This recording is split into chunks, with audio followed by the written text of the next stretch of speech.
Punjabi news junction देख रहे सारे ही ਸਰੋਤਿਆਂ ਦਾ बहुत-बहुत ਸਵਾਗਤ ਕਰਦੇ ਹਾਂ ਜੀ। ਦੋਸਤੋ ਅੱਜ ਅਸੀਂ ਤੁਹਾਡੇ ਲਈ 2 ਅਗਸਤ ਦੀਆਂ ਸ਼ਾਮ ਤੱਕ ਦੀਆਂ ਸੂਬੇ ਭਰ ਚੋਂ ਦੇਸ਼ ਤੇ ਵਿਦੇਸ਼ ਦੀਆਂ ਖਾਸ ਤੇ ਮੁੱਖ ਖਬਰਾਂ ਲੈ ਕੇ ਹਾਜ਼ਰ ਹੋ ਗਏ ਹਾਂ ਜੀ। ਵੀਡੀਓ ਦੇ ਅੰਤ ਤੱਕ ਸਾਡੇ ਨਾਲ ਬਣੇ ਰਹਿਣਾ ਤਾਂ ਜੋ ਕੋਈ ਵੀ ਖਬਰ ਤੁਹਾਡੇ ਤੋਂ ਮਿਸ ਨਾ ਹੋਵੇ।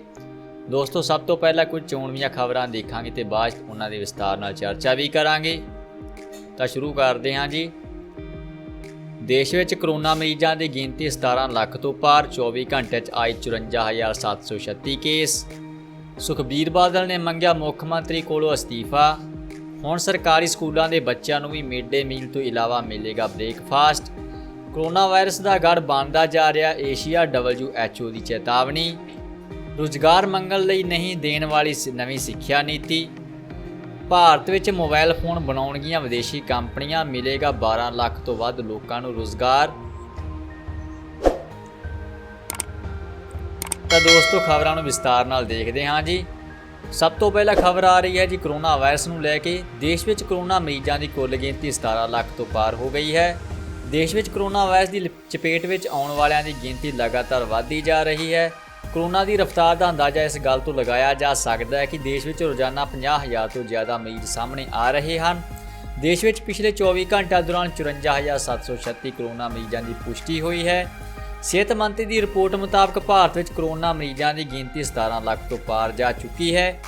देश में कुल करोना पीड़ितों की गिनती 17,723 हो चुकी है। इन्हां विचों 5,67,730 एक्टिव केस हैं।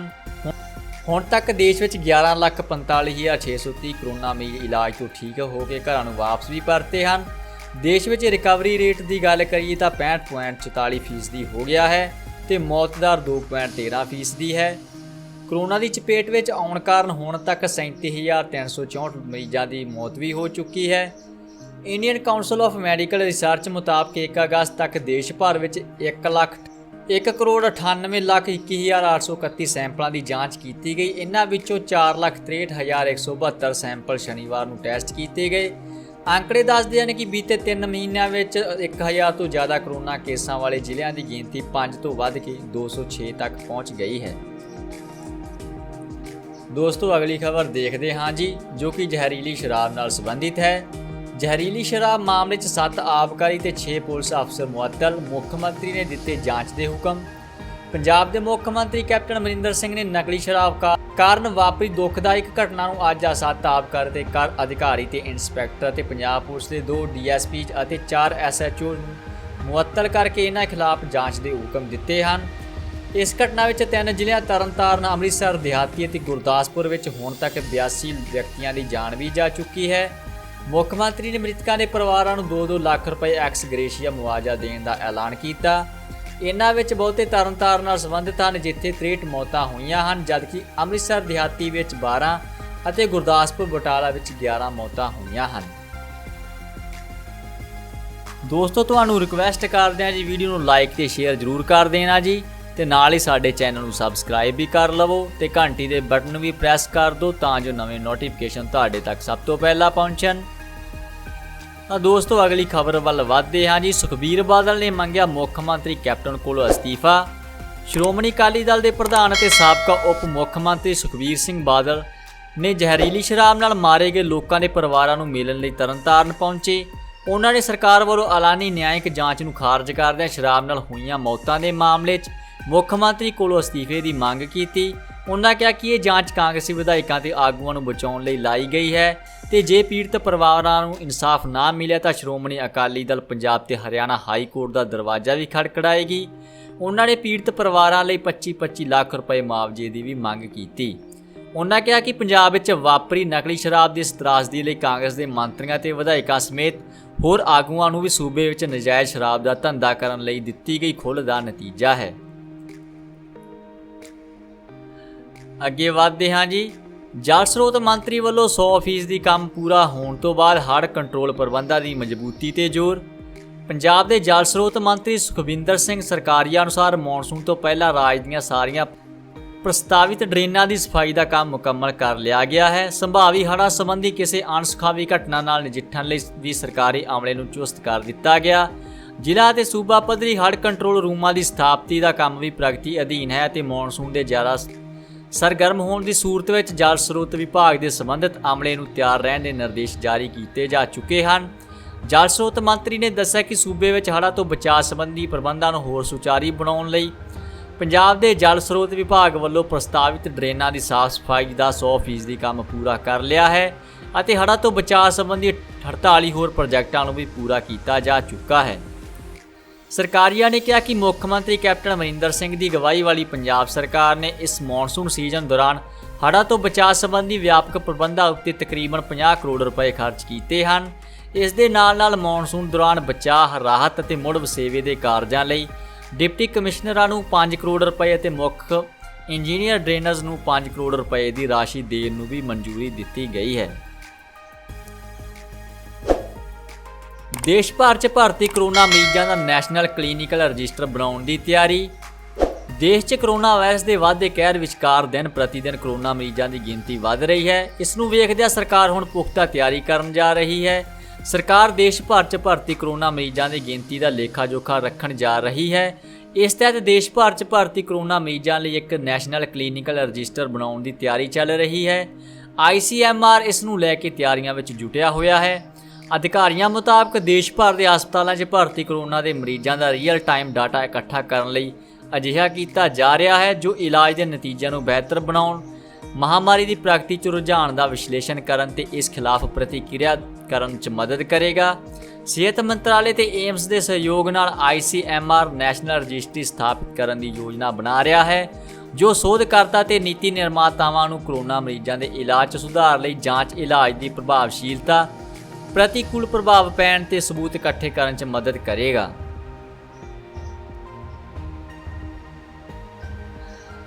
ਅਗਲੀ ਖਬਰ ਦੇਖਦੇ ਹਾਂ ਜੀ, ਜੋ ਰਾਮ ਮੰਦਿਰ ਨਾਲ ਸੰਬੰਧਿਤ ਹੈ। ਰਾਮ ਮੰਦਿਰ ਨਿਰਮਾਣ ਵਿੱਚ PM ਮੋਦੀ ਦਾ ਕੋਈ ਯੋਗਦਾਨ ਨਹੀਂ, ਭਾਜਪਾ ਸੰਸਦ ਮੈਂਬਰ ਦਾ ਬਿਆਨ। ਆਉਣ ਵਾਲੀ 5 ਅਗਸਤ ਨੂੰ ਅਯੋਧਿਆ ਵਿੱਚ ਰਾਮ ਮੰਦਿਰ ਦਾ ਭੂਮੀ ਪੂਜਨ ਸਮਾਰੋਹ ਹੋਣ ਵਾਲਾ ਹੈ। ਭੂਮੀ ਪੂਜਨ ਨਰਿੰਦਰ ਮੋਦੀ ਵੱਲੋਂ ਕੀਤਾ ਜਾਵੇਗਾ, ਜਿਸ ਲਈ ਵੱਡੇ ਪੱਧਰ ਤੇ ਤਿਆਰੀਆਂ ਵੀ ਚੱਲ ਰਹੀਆਂ ਹਨ। ਇਸ ਦੌਰਾਨ ਭਾਜਪਾ ਸੰਸਦ ਮੈਂਬਰ ਸੁਬਰਮਨੀਅਮ ਸਵਾਮੀ ਨੇ ਇੱਕ ਬਿਆਨ ਦਿੱਤਾ ਹੈ ਕਿ ਰਾਮ ਮੰਦਿਰ ਨਿਰਮਾਣ ਵਿੱਚ PM ਮੋਦੀ ਦਾ ਕੋਈ ਯੋਗਦਾਨ ਨਹੀਂ ਹੈ। ਭਾਜਪਾ ਸੰਸਦ ਮੈਂਬਰ ਨੇ ਇਹ ਵੀ ਕਿਹਾ ਕਿ 5 ਸਾਲਾਂ ਤੋਂ ਰਾਮ ਸੇਤੂ ਦੀ ਫਾਈਲ ਉਹਨਾਂ ਦੇ ਟੇਬਲ ਤੇ ਪਈ ਹੋਈ ਹੈ। ਦਰਅਸਲ ਇੱਕ TV ਚੈਨਲ ਨਾਲ ਗੱਲਬਾਤ ਦੌਰਾਨ ਸਵਾਮੀ ਕੋਲੋਂ ਪੁੱਛਿਆ ਗਿਆ ਸੀ ਕਿ ਰਾਮ ਮੰਦਿਰ ਭੂਮੀ ਪੂਜਨ ਵਿੱਚ ਹੋਰ ਕਿਸ ਨੂੰ ਬੁਲਾਇਆ ਜਾਣਾ ਚਾਹੀਦਾ ਸੀ। ਇਸ ਦੇ ਜਵਾਬ ਵਿੱਚ ਸਵਾਮੀ ਨੇ ਕਿਹਾ ਕਿ ਰਾਮ ਮੰਦਿਰ ਵਿੱਚ ਪ੍ਰਧਾਨ ਮੰਤਰੀ ਦਾ ਕੋਈ ਯੋਗਦਾਨ ਨਹੀਂ ਹੈ। ਸਾਰੀ ਬਹਿਸ ਅਸੀਂ ਕੀਤੀ, ਜਿੱਥੋਂ ਤੱਕ ਮੈਂ ਜਾਣਦਾ ਹਾਂ ਸਰਕਾਰ ਵੱਲੋਂ ਉਹਨਾਂ ਨੇ ਅਜਿਹਾ ਕੋਈ ਕੰਮ ਨਹੀਂ ਕੀਤਾ ਜਿਸ ਬਾਰੇ ਉਹ ਕਹਿ ਸਕਦੇ ਹਨ। ਸਵਾਮੀ ਨੇ ਕਿਹਾ ਕਿ ਜਿਨ੍ਹਾਂ ਲੋਕਾਂ ਨੇ ਕੰਮ ਕੀਤਾ ਉਹਨਾਂ ਵਿੱਚ ਰਾਜੀਵ ਗਾਂਧੀ, PV ਨਰਸਿਮਹਾ ਰਾਓ ਅਤੇ ਅਸ਼ੋਕ ਸਿੰਘਲ ਦਾ ਨਾਮ ਸ਼ਾਮਲ ਹੈ। ਵਾਜਪਾਈ ਨੇ ਵੀ ਇਸ ਵਿੱਚ ਰੁਕਾਵਟ ਪੈਦਾ ਕੀਤੀ ਸੀ, ਇਹ ਗੱਲ ਅਸ਼ੋਕ ਸਿੰਘਲ ਨੇ ਵੀ ਦੱਸੀ ਸੀ। ਦੋਸਤੋ ਅਗਲੀ ਖਬਰ ਭਾਰਤ ਵਿੱਚ ਪ੍ਰਾਈਵੇਟ ਟ੍ਰੇਨਾਂ ਨੂੰ ਲੈ ਕੇ ਆ ਰਹੀ ਹੈ ਜੀ। ਹੁਣ ਦੇਸ਼ ਭਰ 'ਚ 150 ਤੇ ਹਰਿਆਣਾ ਪੰਜਾਬ 'ਚ 18 ਪ੍ਰਾਈਵੇਟ ਟ੍ਰੇਨਾਂ ਦੌੜਨਗੀਆਂ। ਦੇਸ਼ ਤੇ ਪੰਜਾਬ ਹਰਿਆਣਾ 'ਚ ਜਲਦੀ ਵਿਆਪਕ ਪੱਧਰ ਤੇ ਪ੍ਰਾਈਵੇਟ ਟ੍ਰੇਨਾਂ ਚੱਲਣਗੀਆਂ। ਭਾਰਤੀ ਰੇਲ ਨੇ 109 ਰੂਟਾਂ ਤੇ ਚੱਲਣ ਵਾਲੀਆਂ 150 ਪ੍ਰਾਈਵੇਟ ਟ੍ਰੇਨਾਂ ਦਾ ਰੂਟ ਤਿਆਰ ਕਰਕੇ ਦੇਸ਼ ਭਰ ਦੇ ਅਧਿਕਾਰੀਆਂ ਤੋਂ ਸੁਝਾਅ ਮੰਗੇ ਹਨ। ਰੇਲ ਮੰਤਰਾਲੇ ਨੇ ਲਿਖਤ ਆਦੇਸ਼ ਤੇ ਵੀਡੀਓ ਕਾਨਫਰੰਸ ਦੇ ਮਾਧਿਅਮ ਰਾਹੀਂ ਪ੍ਰਾਈਵੇਟ ਟ੍ਰੇਨਾਂ ਦੇ ਸੰਚਾਲਨ, ਸੁਰੱਖਿਆ ਤੇ ਜਿਨ੍ਹਾਂ ਰੂਟਾਂ ਤੇ ਚੱਲੇਗੀ ਉੱਥੇ ਪਹਿਲਾਂ ਜਾਂ ਉਸ ਸਮੇਂ ਕਿਹੜੀ ਟ੍ਰੇਨ ਚੱਲ ਰਹੀ ਹੈ, ਇਸ ਦੀ ਟਾਈਮਿੰਗ ਨੂੰ ਲੈ ਕੇ ਸੁਝਾਅ ਮੰਗੇ ਹਨ।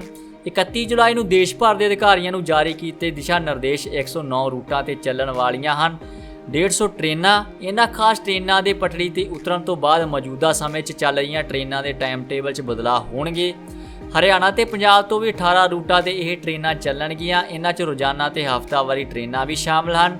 ਇਸ ਸੰਬੰਧ 'ਚ ਅਧਿਕਾਰੀਆਂ ਨੂੰ 7 ਅਗਸਤ ਤੱਕ ਆਪਣੇ ਸੁਝਾਅ ਰੇਲ ਮੰਤਰਾਲੇ ਨੂੰ ਭੇਜਣ ਲਈ ਕਿਹਾ ਗਿਆ ਹੈ। ਹਰਿਆਣਾ ਤੇ ਪੰਜਾਬ ਤੋਂ 18 ਰੂਟਾਂ ਤੇ ਵੱਖ-ਵੱਖ ਸੂਬਿਆਂ ਲਈ ਚੱਲਣਗੀਆਂ ਸਪੈਸ਼ਲ ਟ੍ਰੇਨਾਂ। ਇਹਨਾਂ ਪ੍ਰਾਈਵੇਟ ਟ੍ਰੇਨਾਂ 'ਚ ਨਵੀਂ ਦਿੱਲੀ ਤੋਂ ਅੰਮ੍ਰਿਤਸਰ 2 ਟ੍ਰੇਨਾਂ, ਨਵੀਂ ਦਿੱਲੀ ਤੋਂ ਚੰਡੀਗੜ੍ਹ 3 ਟ੍ਰੇਨਾਂ, ਲਖਨਊ ਤੋਂ ਕਟੜਾ ਲਈ 2 ਟ੍ਰੇਨਾਂ, ਅੰਮ੍ਰਿਤਸਰ ਤੋਂ ਫਰੀਦਾਬਾਦ 2 ਟ੍ਰੇਨਾਂ, ਵਾਰਾਣਸੀ ਤੋਂ ਬਠਿੰਡਾ 2 ਟ੍ਰੇਨਾਂ, ਨਾਗਪੁਰ ਤੋਂ ਚੰਡੀਗੜ੍ਹ 2 ਟ੍ਰੇਨਾਂ, ਭੋਪਾਲ ਤੋਂ ਮੁੰਬਈ 2 ਟ੍ਰੇਨਾਂ, ਭੋਪਾਲ ਤੋਂ ਪੂਨਾ 2 ਟ੍ਰੇਨਾਂ ਸ਼ਾਮਲ ਹਨ।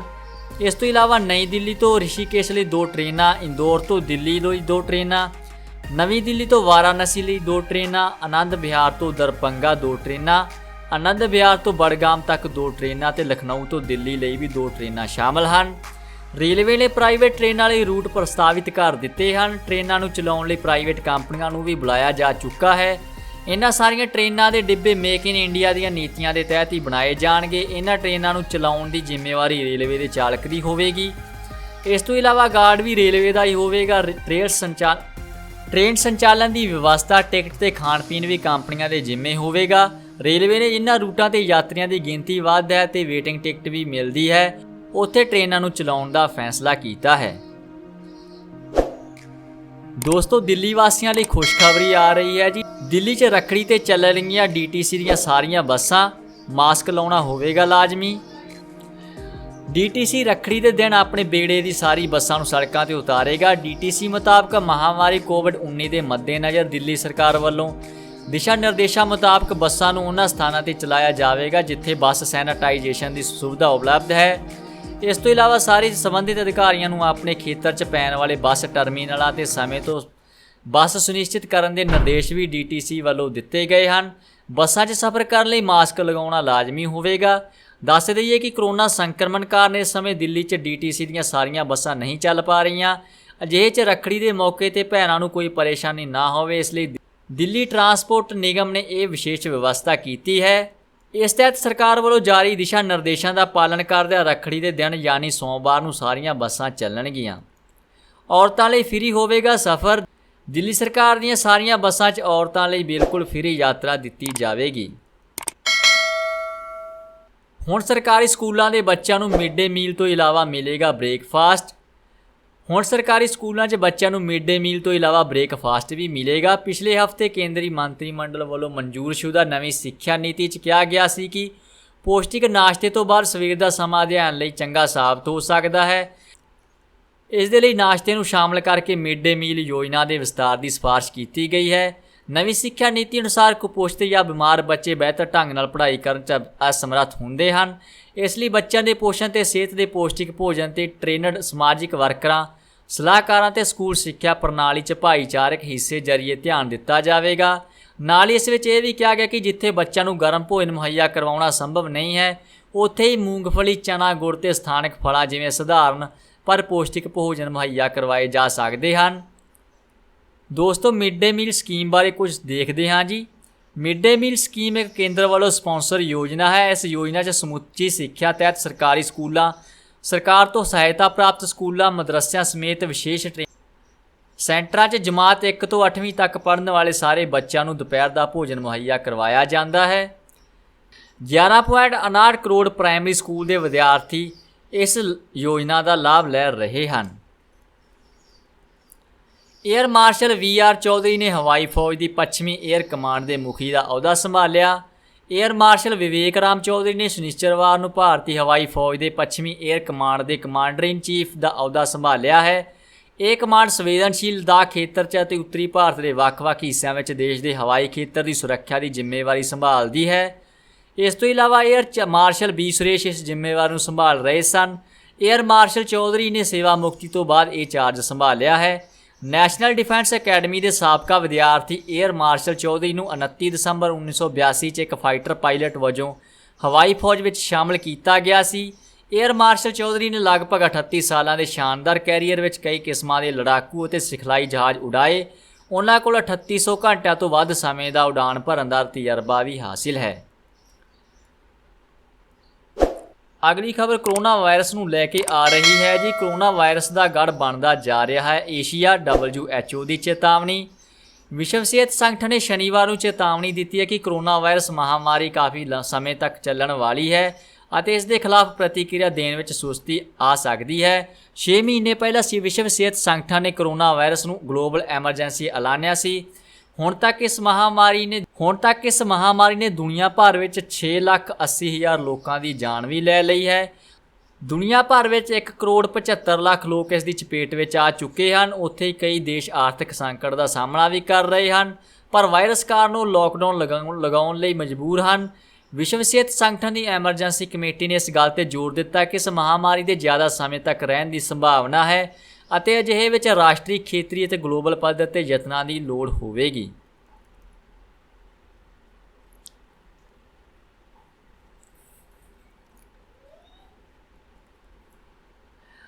ਪ੍ਰਧਾਨ ਮੰਤਰੀ ਨਰਿੰਦਰ ਮੋਦੀ ਦਾ ਬਿਆਨ, ਰੁਜ਼ਗਾਰ ਮੰਗਣ ਲਈ ਨਹੀਂ ਦੇਣ ਲਈ ਆ ਰਹੀ ਹੈ ਨਵੀਂ ਸਿੱਖਿਆ ਨੀਤੀ।